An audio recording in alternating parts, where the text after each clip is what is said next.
whatever you want. Well, it's up to you, mate.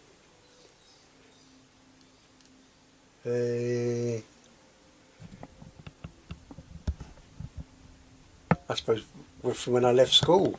We'll go for there. Geez, that's a few years ago, 1949. Yeah.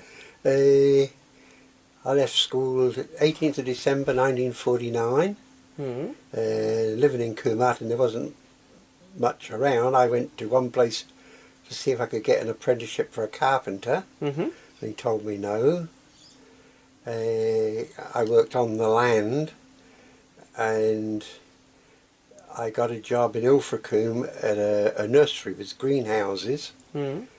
and I used to see the ships go up and down the Bristol Channel. And I thought, geez, they could tell a bloody story. I'm going to go and see where they go to. Yeah. So I applied, and the bloke I worked for, the old boy, his son had big ideas but didn't have the money to go with the ideas. Mm-hmm. So any money, the mother and father had what they call in England a greengrocer, like a fruit and veggie place here. Yep. And the old man used to have to go down to get the money before the son got in the shop and took it. Oh, that's not good. Yeah. Anyway, I applied, and then I left him, and I was home, and the milkman we had from the top of the village, he delivered the milk one day, and he said to my mother, "What's Billy doing?" And she said, "Nothing at the moment." So he said, "Would you like to come and work for me?" Mm. So I said, "Well, I've actually applied to go to sea." He said, "That's all right, so I'll employ you till you go." Mm. So I went to him. In Ilfracombe I was getting £2 1 and threepence a week, which today would be about $4.15. But that was 1949, 1950? 1950. Yep. And anyway, 51, sorry, 51. And I had to walk up the bloody village to get paid on the first week of this bloke. And he said, "How much do I owe you, Billy?" I said, "Well, Mr. Norman," I said, he said, "What were you getting in Ilfracombe?" I said, £2 1 and threepence. He said, "I'll pay you £2.10 and I'll pay you a stamp as well." Okay. Which was an insurance stamp. Mm. Anyway, so I worked with him, I suppose about the September or the October through to the February of 52. And then I went off to the old sea training school, where I did 12 weeks. And then I was supposed to have been on what they called the Plymouth Pool. It was seamen were this, like Commonwealth Employment Service in England, they had a pool only of seamen. Okay. So I went down to Plymouth from the sea school, and I said I would like to go out of Avonmouth on the banana boats. He said, "Well, if you can do it," he said, "we'll transfer your papers." Mm. So I got in touch with Avonmouth, which is the port of Bristol, and I suppose about after 2 weeks I got a telegram, "Go and join this banana boat." Okay. And I went out to the West Indies, to Kingston, Jamaica, and we did go down to another island, to a place called Rosse, which is in the Dominican Republic. Not Santo Domingo or the other part of Haiti, but we went there and finished off loading the bananas, and we went back to Britain. I did 4 trips there. Backwards and forwards. Backwards and forwards to the West Indies for bananas. It's actually about a 5-week round trip. Okay. And then...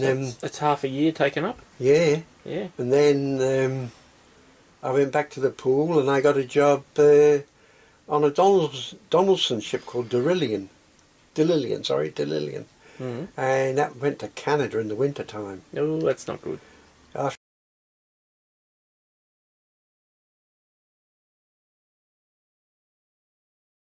we left Avonmouth, and knew all about it. Up and down, up and down. Anyway, I did 2 trips to there. Would have been very cold. Yeah, yeah, it was bloody cold, about -10 or -12. Yeah. And in going across, it was pretty rough.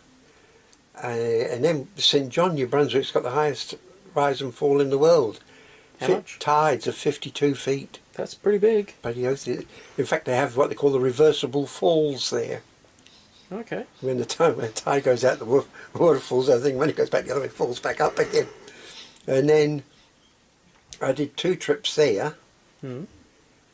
And then I left that one, and I got a job, what they call a run job, is to go from Avonmouth up to Liverpool and Manchester. And I got bloody crook with asthma there. Okay.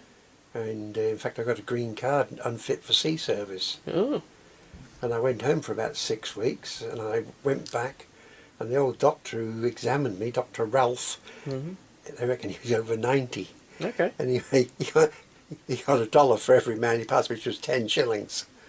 And anyway, when he said, yeah, pass me fit again, and where did I go after that? That would have been 53. Well, I went in the Silesia, another one was Ormston's.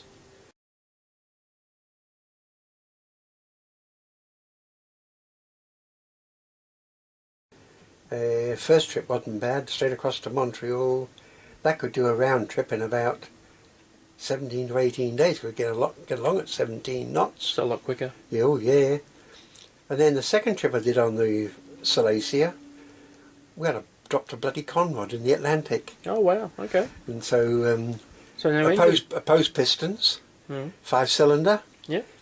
Hung the top piston off, disconnected because they had a rod between the conrod and the piston itself. Okay. It's the extension. Yeah. They let go of the big end, and hung that lower conrod off in the case, and then we carried 24 hours. That was they got her up and running again. Wow. Thank God it was summertime with bloody good weather. Yeah, it'd be bad if it was And we got to Montreal, and the surveyor came aboard and looked at it, and he said he would give them a certificate to return to Britain at a reduced speed of 11.5 knots. And so we loaded all the cargo and went back across the Atlantic on 4 cylinders. And then we emptied out in Avonmouth, and they said, well, you had to go take the ship up to Glasgow, where it was actually built. And going around the Welsh coast, we're up to 17 knots again on 4 cylinders. Ooh, what, just surfing waves or something? Yeah, they didn't. No, we were running light ships. They wasn't drawing any water. Yeah. And we poked off to Glasgow, and that was the first time I ever came across Scotch money. And when you got down into England, they wanted to charge you 6p in the pound to change it. Ooh. Because Scotland had 2 banks, the Clydesdales Bank and the Royal Bank of Scotland, and they were different colours. One was purple. Oh.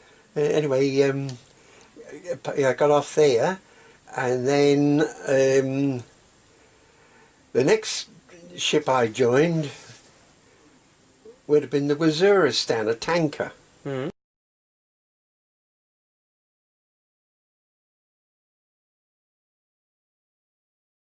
And that had been built for the Norwegians, but because it's so rough in the tanks, bloody water pissing in everywhere.